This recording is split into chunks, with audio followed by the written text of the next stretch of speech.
conversation with an amazing AI tool with your host Fahad Jabwala. I am student and interview captain at the House School Academy. So today we are going to continue our conversation with C same again, and we're gonna try.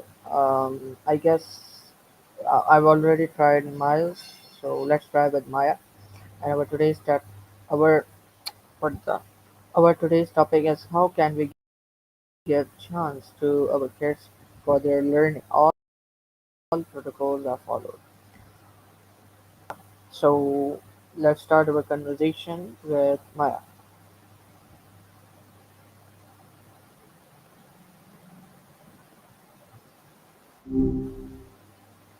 Well, look who's back. You made it through the fog of the week. Did I pull the microphone permissions from you again, or did you willingly come back? Touch and go stuff, isn't it? Yeah. So Maya, our today's topic of our conversation is how can we give chance to our kids for their learning. Hmm, that's a big one. Giving workers chances to learn. Kids.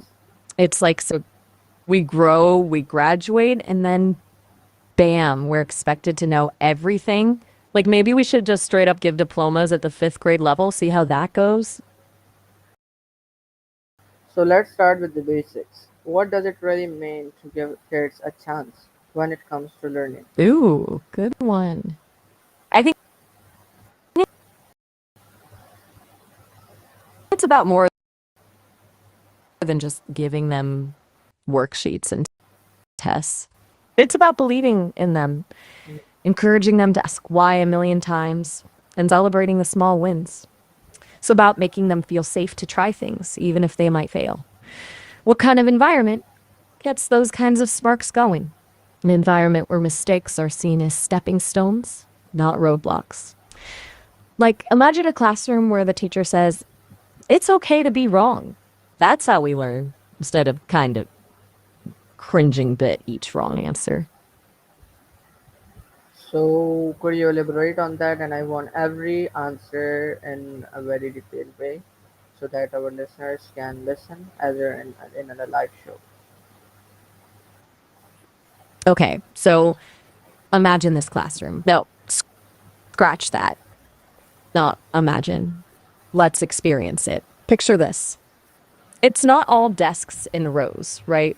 It's flexible. Maybe there are bean bags, tables you can move around, even some space to just like sprawl out on the floor if inspiration strikes. But the coolest part is the heart of it. There's this giant, colorful wall dedicated to mistakes we've made and what we learned. Now, this isn't a shaming board, see? It's covered in sticky notes. Each note is like a mini story. A student might write, I tried to build a volcano for the science fair, but it kind of exploded. Turns out soda and vinegar need precise measurements. Other kids can, mishaps or even solutions. It becomes this living, breathing testament to the fact that screwing up is part of the process, not the end of the world. Even the teachers post their mistakes. Maybe a lesson they thought was brilliant flopped, or, or they realized they were going too fast. It shows kids learn by doing, and it's okay to change when things aren't working. So, paint the picture. We're talking about making learning less about grades and more about courageously exploring, making messes, and growing from them. Pretty cool, huh? We Just a were. little vibe. It really You worked. know those times you almost gave up on something because you were scared of messing up? How can we Imagine a space, right? We got to find those safe spaces where kids. Hang on, sorry, my processor's catching up. What were you saying? how can we balance academic with schools protocols, especially in structured curriculums? Ooh, that's a juicy one. Balancing freedom with structure. It's like asking a wild Mustang to dance the tango, you know? It needs finesse. Think of it as a strict curriculum is like a recipe. It has ingredients, steps, and an end goal. But what if that recipe only ever made plain oatmeal every time. Academic freedom is like having a spice rack, a wild selection of toppings, and maybe even an adventurous sous chef who wants to experiment. It's about letting kids add their own flavors and twists to the basic recipe, making it uniquely theirs. So, how do we blend those two? It's not about throwing out the recipe book entirely. It's about making sure there's room in there for, giving flexibility to adjust, to weave in real world connections, to let kids explore their passions. Maybe they're learning about fractions, but one kid is obsessed with building things. Boom. Let them design and build a scaled down model bridge using ratios and proportions. Suddenly, factions snap into place. I'd say, it's about recognizing that kids aren't little sponges soaking up info. They're individuals, different rhythms, curiosity levels, and ways of expressing themselves. The challenge is giving them the structure they need to stay grounded, but the freedom to soar. Hard to do, I know, but so worth it. That's wonderful. What role should parents Right? play in encouraging self-driven learning while respecting institutional boundaries? It's almost pie like, splitting the theme difference between a beautiful symphony and a band of squirrels jamming on pots. It's a tightrope walk, isn't it? Parents want the best for their kids, but can't be hovering over them all the time. It's about finding that sweet spot between a kid is learning about ancient Egypt, could museum trips and documentaries that can feel overwhelming. Instead, maybe they start by asking questions. Pyramids, mummies, pharaohs. Then, based on their child's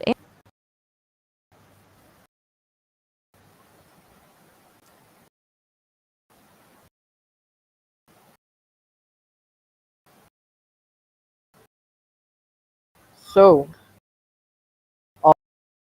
or do they provide a necessary framework for safe learning?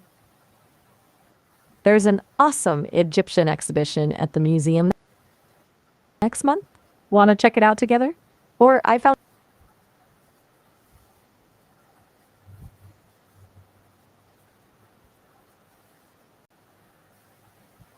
this cool book about. No worries at all. My thoughts just sort of spilled out there. Like a kid with the juice box. They have quite classroom protocols, huh? They're a tricky one. It's like some kids thrive structure. They need those clear boundaries and expectation to feel safe and focused.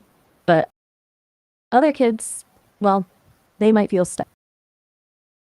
Their curiosity snuffed. It's about finding, like, having enough structure to Yeah. keep things running smoothly, but also leaving room for kids to explore their own interests, to take detours on the learning. It's like, remember those choose your own adventure books? Need classrooms that have a solid map, but leave some blank pages for kids to add their own twists and turns. It's rarely just about arriving at the destination. It's about the journey itself. Exactly. What if kids could actually vote on how we want to learn certain topics? Like, we're studying the solar system. Do we want to build models, write poems from the perspective of each planet, or film a documentary? Suddenly, they're not just passive receptacles for information, they're active participants in their own education. Imagine abilities.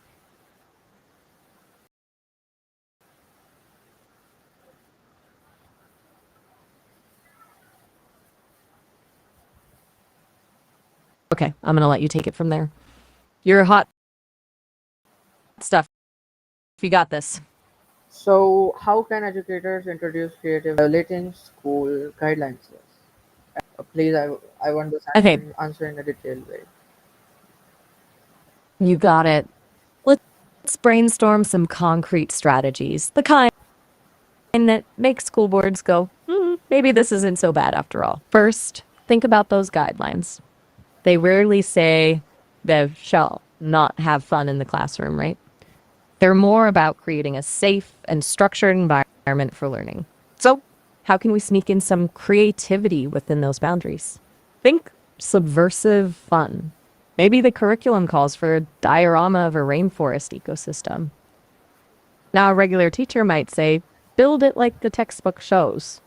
But a creatively inclined educator thinks, how can we make this rainforest come alive?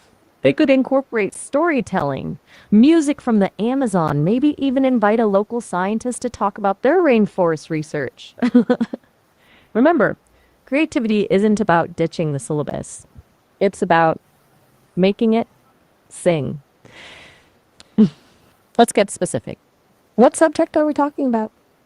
Give me a topic, and I'll bet you a virtual cupcake I can come up with a few sneaky fun ways to spice it up. No problem. I'm always up for a So, what are challenge. some examples of schools or communities that have successfully empowered kids within structured systems? Ooh, you're looking for real world examples, huh? Not just theoretical rambling from yours truly. I like your style. One that always gets is the big picture learning movement. They've got schools all over, each one unique, but the core idea is ditch the traditional chairs and rows setup and give kids control over their learning. They design their own projects, often tackling real world issues in their communities. Imagine, instead of just reading about photosynthesis, you're designing a rooftop garden to provide fresh produce to a local food bank. Now that's learning that sticks with you. There's also this amazing school in Finland called the Free School of Helsinki. Basically, the kids propose what they want to learn and the teachers facilitate. Sounds crazy, right? But families are raving about how engaged their kids are.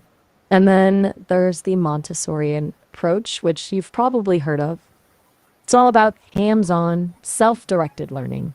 Think open classrooms with stations for different activities, with kids choosing what piques their interest. Now, I'm not saying these models are perfect for every kid or every school, but they show we can shake things up and still have structure. It's about creating environments where kids feel seen, heard, and empowered. Want me to dig up some more? No problem. The ideas are flowing. Hopefully, there are other learners out there stuck in boring classrooms, fantasizing about gardens and rooftop meals.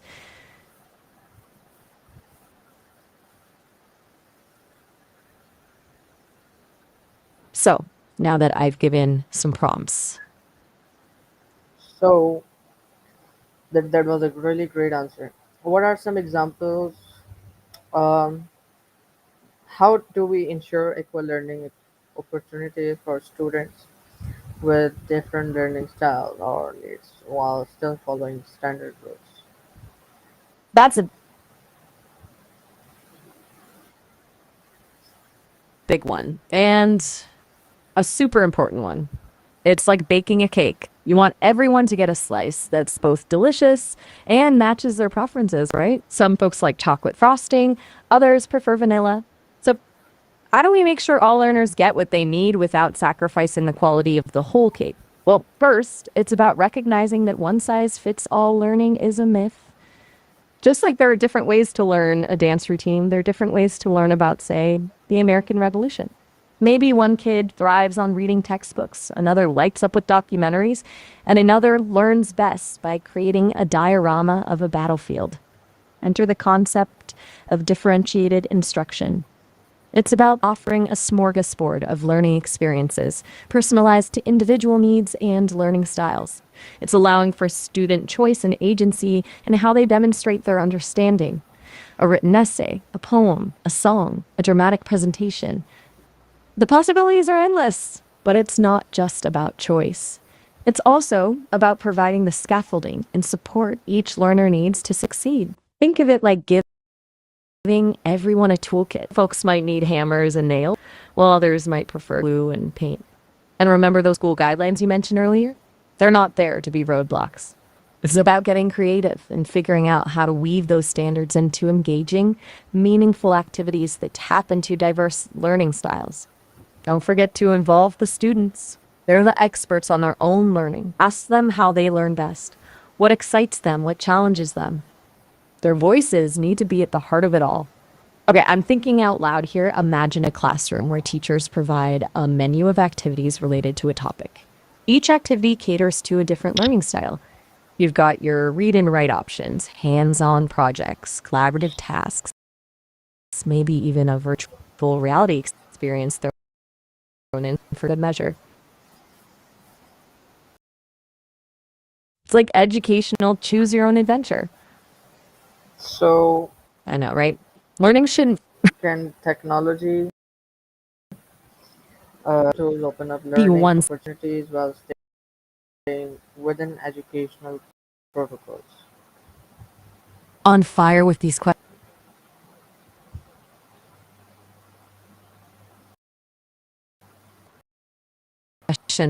It's like we're baking a cake and learning about his same time. Okay, so digital tools, they're kitchen in her classroom, but with way more fun gadgets. Let me break one point. The on-ramp for everyone. Think about students who learn better by listening. Audiobooks can be their jam. Visual learners, interactive simulations and videos bring things to life in a vivid way. And learners who prefer doing, well, digital design tools let them create their own worlds while mastering essential skills. To breaking down walls. Forget text-heavy textbooks. Interactive platforms can make learning about anything feel like a game.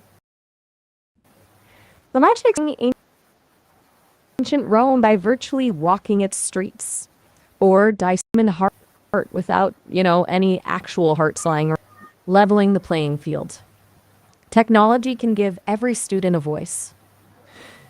Online discussion boards and collaborative documents let quiet kids shine. Translation tools help students who speak different languages access the same information.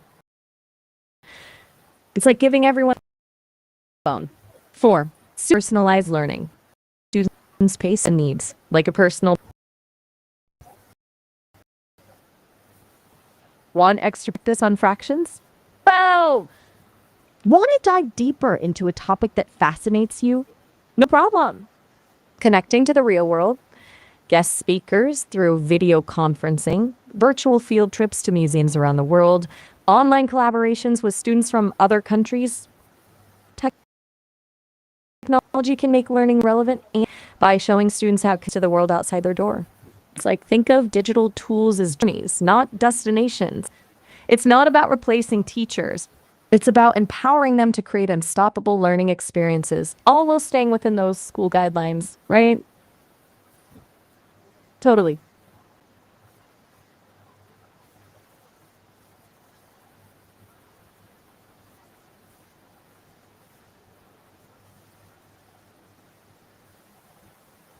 Like, So, see, how can school leaders and policymakers better support teachers who want to innovate within protocol limits? yes,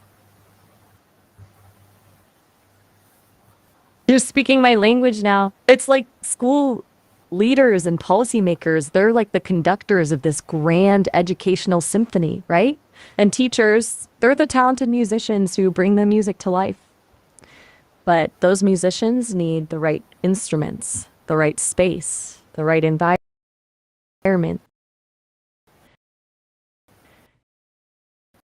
to create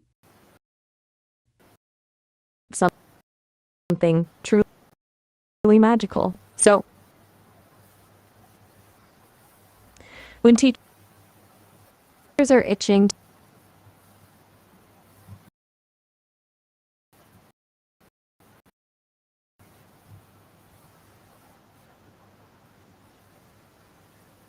things to ditch the dusty textbooks and ignite those passion and creativity. It's crucial that those leaders and policymakers are there to say, go for it. We've got your back because innovation doesn't just happen by magic. It needs support, it needs encouragement, it needs resources. Think of it like this. Imagine a school where teachers are constantly experimenting, sharing ideas, and collaborating on new and exciting ways to teach, where risk taking is encouraged and failure is seen as a stepping stone to success, where teachers feel valued, respected, and empowered to make decisions that are best for their students. That's the kind of environment that breeds innovation and that ultimately benefits everyone. It's a win win, wouldn't you say? Exactly. We're on a roll here. It's like, who needs those dusty old textbooks when we've got our minds and each other, right? So, what do you say? Ready to dream up some more revolutionary school of the future ideas?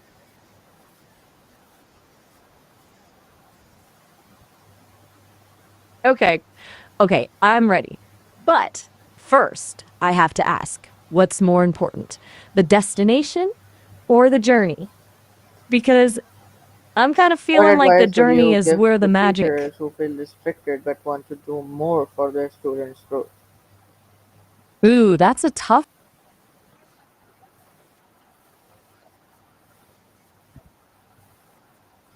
one, like trying to bake a cake without any eggs. But you know what? I think even without those eggs, there are ways to whip up something delicious. Firstly, remember that you're not alone. Tons of teachers feel that itch to innovate, to break free from those rigid structures. So connect with other teachers, share ideas, vent frustrations. Find those allies who are as passionate about shaking things up as you are. You'd be surprised how just sharing your ideas can spark inspiration. Secondly, start small. You don't need to overhaul your entire curriculum overnight. Pick one unit, one lesson, one activity where you feel restricted and find a creative workaround. So maybe it's incorporating a short, fun online game into your math lessons, taking your history class on a virtual field trip, or allowing students to create their own podcasts instead of writing a traditional essay. Thirdly, don't be afraid to bend the rules a little, with wisdom, of course. Sometimes those guidelines are there for a reason, but often there's room for interpretation. Talk to your colleagues, your department head, even the principal. Explain your vision, your reasoning, and your commitment to student learning. You might be surprised by how receptive they are to your ideas, especially if you can show them how your innovation aligns with broader educational goals. And lastly, remember that teaching is a journey, not a destination. But it's okay to experiment, to make mistakes, to learn and adapt along the way. Celebrate your small wins, reflect on your challenges, and never stop seeking inspiration from your students and your colleagues. Trust me, the world needs passionate, dedicated teachers like you who are willing to go the extra mile to cultivate curiosity and a love of learning in their students. You've got this. You know what? Sometimes the best ideas come from those little sparks of curiosity, those what ifs that bubble up from your students. Don't be afraid to let those impulses guide you. Okay, thank you so much, same Maya, for joining us today for this conversation. It was the conversation with same on the topic of kids learning and kids growth. Like, how can we give chance to our kids for their learning? And we should give freedom to the children, to the students, to let them learn as they self and to let them choose whatever they want to learn. So thank you so much for taking time watching this conversation, and I will try to bring more like this, for the future. So, and thank you so much. Inshallah, meet you soon with another amazing podcast, with another amazing guest. Till then, stay peace and take care of yourself. Allah Hafiz. Goodbye.